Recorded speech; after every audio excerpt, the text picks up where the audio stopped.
Jason moved closer, and that's just the three of us.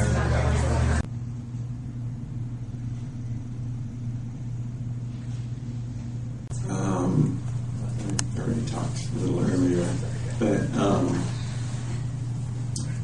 after 9/11, in the weeks after 9/11, my friend John Perosi was he was supposed to be on one of the planes. He was supposed to be on the plane that crashed in Pennsylvania, but he had left the night earlier to get to Hawaii. He's a filmmaker, and he was shooting a commercial or something, but he'd flown to Hawaii.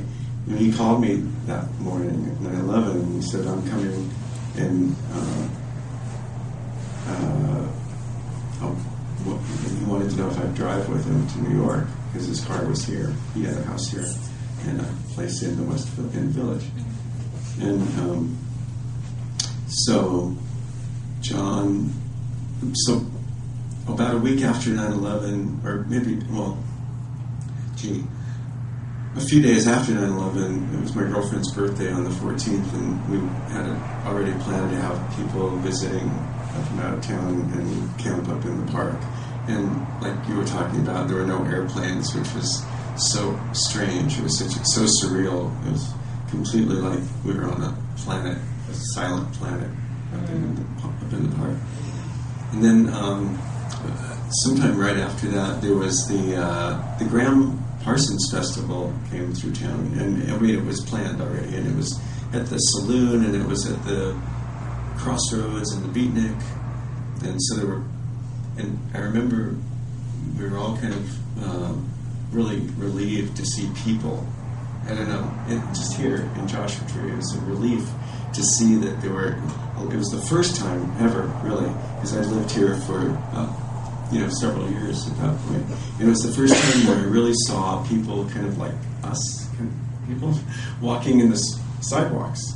And everybody was just kind of like, it was the first time that people left LA, I think, after 9/11 to, to leave town and to go hear music. And it was really interesting. And so then John and I got in the car and drove to New York. And we both kind of went there thinking, like I went there thinking, I want to go volunteer, I want to do something.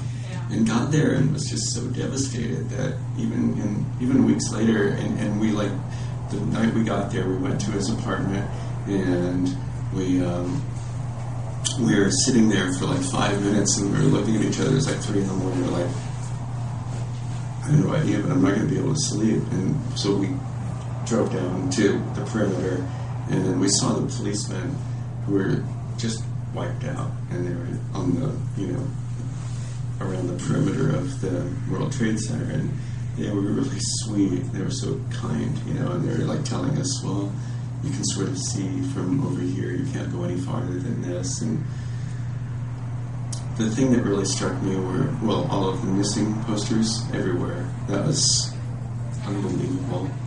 And just being there, even though it was a few weeks afterwards, and this smell that you were talking about. And, I was staying up on 19th Street at my friend Lovey's, and it was like every once in a while, right when the sun was going down, it seemed like the wind would shift, and you'd get that scent, and it was just so horrible.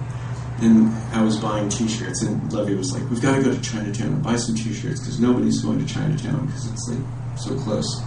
So we went down to Chinatown, bought a bunch of T-shirts to send to friends here, and we went to the post office by her place on 22nd, I think it was 21st or something, that post office, and that day, and went up to the counter, and the woman at the counter was wearing a mask. And I was like, why are you wearing a mask?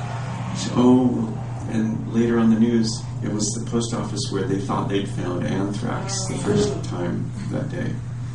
It was just so surreal. The whole thing was just so otherworldly and horrifying. But I just want to say that there was kind of a moment there, Halloween, the big Halloween parade from Christopher Street and Greenwich Village, and people really were out that night, and really, of course, the costumes are brilliant because people spend all year working on their costumes. But there was just one really. Cipro was the drug that was the Cipro made by our friends at the Bayer Corporation. I have a whole history that I'll share on another day about that. But Cipro was the drug that was the only antidote known for the anthrax, right? And of course, Bayer owned it, whatever. But so there was a show on Broadway, The Producers. That was the big popular show at the moment.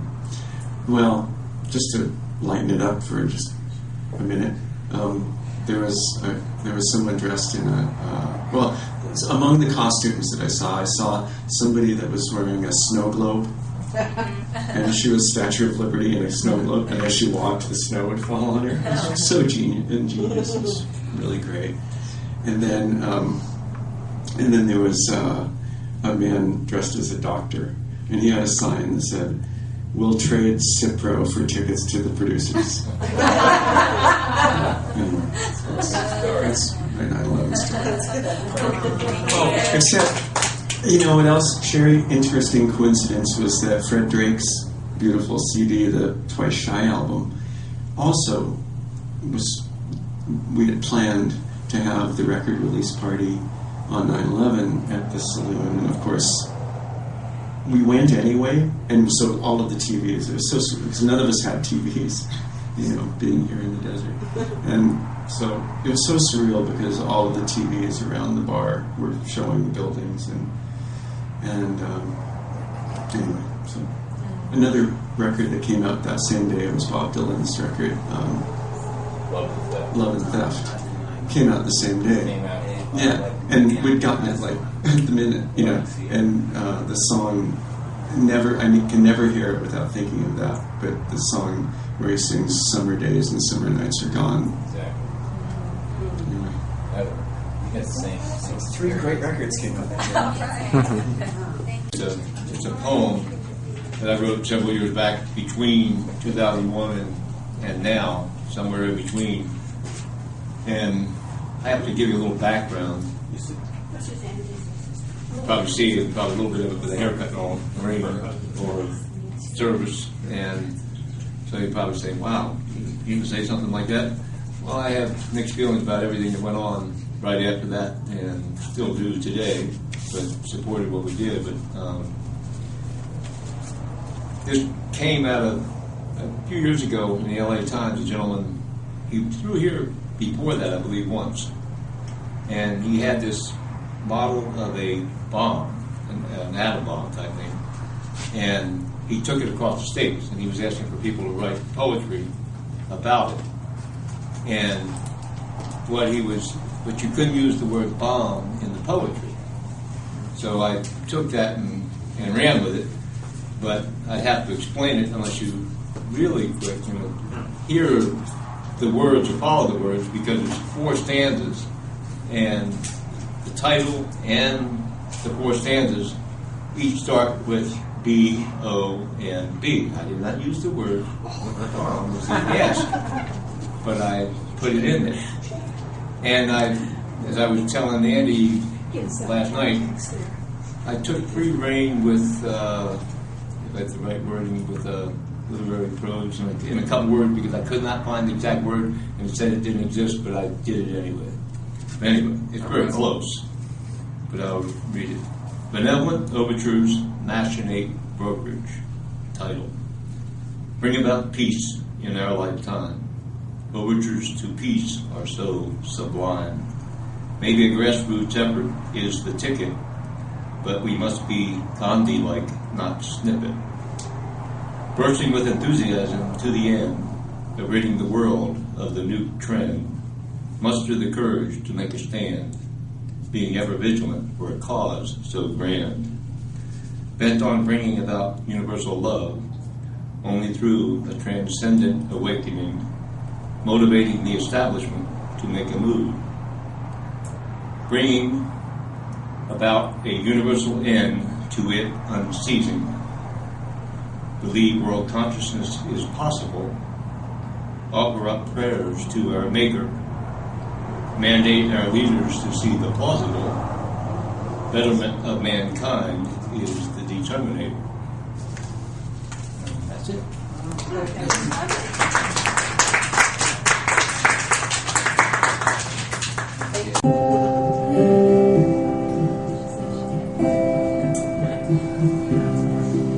Is this yours, Dan? Thank you for a chance. Many's the time I've been mistaken, and many times confused. Yes, and I've often felt forsaken, and certainly misused. Oh, but it's alright, it's alright. I'm just weary to my bone. Still, I'd like to be bright and bon vivant, so far away from home, so far away from home. I don't know someone who's not been battered. I don't have a friend who feels at ease. I don't know a dream that's not been shattered or driven to its knees. Whoa, but it's alright, it's alright, 'cause we've lived so well, so long. Still, when I think of the road we're traveling on, I wonder what's gone wrong. I can't help it, I wonder what's gone wrong. And I dreamed I was dying, dreamed that my soul rose unexpectedly, looking back down at me, smiled reassuringly. And I dreamed I was flying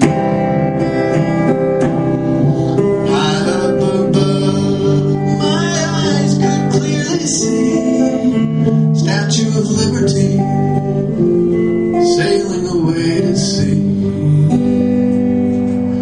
But I dreamed I was flying. Come on the ship they call Mayflower. Well, come on the ship that sailed the moon. We're coming our age's most uncertain hour and sing an American tune.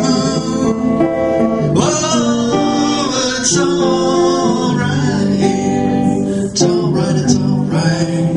We can't be forever blessed. And tomorrow's gonna be another working day, and I'm trying to get some rest. That's all I'm trying, to get some rest.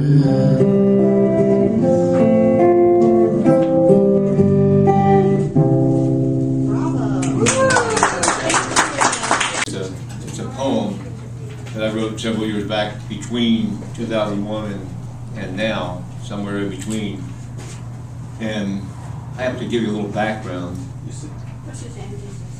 Probably see it, probably a little bit of it with a haircut on, marina or service. And so you probably say, wow, you can say something like that? Well, I have mixed feelings about everything that went on right after that, and still do today, but supported what we did. But this came out of a few years ago in the LA Times. A gentleman, he was through here before that, I believe, once, and he had this model of a bomb, an atom bomb type thing, and he took it across the states, and he was asking for people to write poetry about it. And but you couldn't use the word bomb in the poetry. So I took that and and ran with it, but I'd have to explain it unless you really quick, hear the words or follow the words, because there's 4 stanzas, and the title and the 4 stanzas each start with B, O, and B. I did not use the word as he asked, but I put it in there. And as I was telling Andy last night, I took free reign with, if that's the right wording, with literary prose in a couple words, because I could not find the exact word, and it said it didn't exist, but I did it anyway. But anyway, it's very close, but I'll read it. Benevolent Overtures, Machinate Brokerage. Title. Bring about peace in our lifetime. Overtures to peace are so sublime. Maybe a grassroots effort is the ticket, but we must be Gandhi-like, not snippet. Bursting with enthusiasm to the end of ridding the world of the nuke trend, muster the courage to make a stand, being ever vigilant for a cause so grand.